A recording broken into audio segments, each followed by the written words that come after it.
Hello, Mr. Bryan here. I just want to do a quick explanation on the problems of quadratic inequalities because we did them a little different in class. So let's say I've got this problem, negative 4x squared minus 13x is strictly greater than negative 9x minus 3.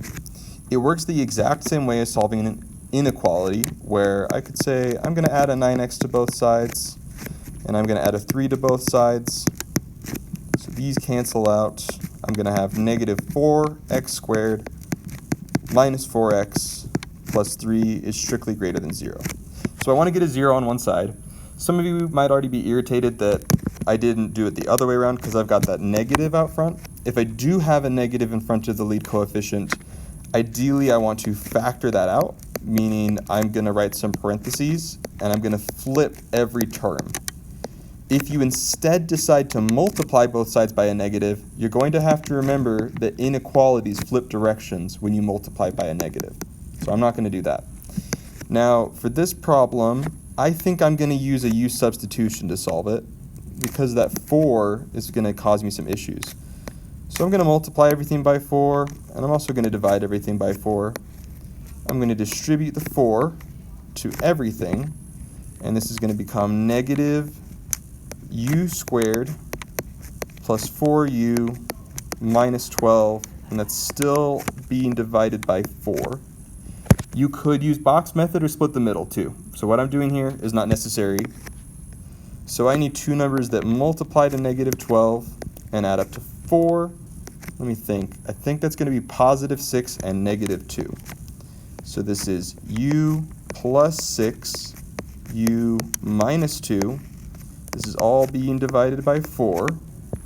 Now, I want to be back in terms of x, though. So I defined earlier that u was 4x. So now I have negative 4x plus 6, 4x minus 2. This is all being divided by 4. What I'm now going to do is I'm going to factor a 4 out to the front from these two terms and from these two terms. So that's going to look like this. Negative 4 times 4, x plus 6 fourths, x minus 2 fourths. And again, this is all being divided by 4. And these 4s are going to cancel out. So this 4 is going to cancel out this 4. It's all greater than 0. So let's just take a look at this thing now. Negative 4 times x plus, I should simplify that, shouldn't I? 3 halves x minus 1 half is strictly greater than 0. You can get to this step in lots of ways.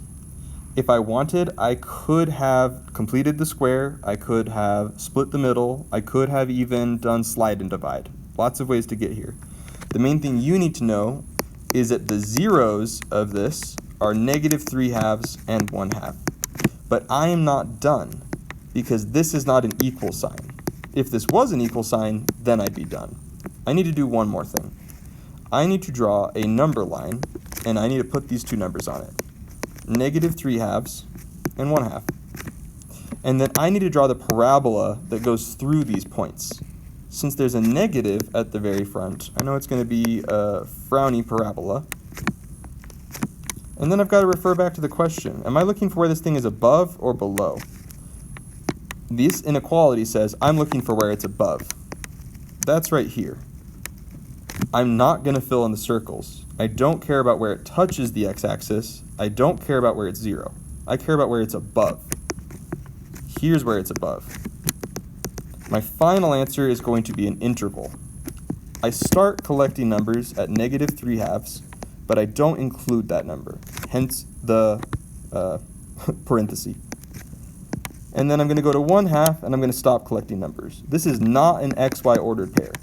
This is the collection of numbers from negative 3 halves to 1 half, not including those numbers. And that's going to be my answer.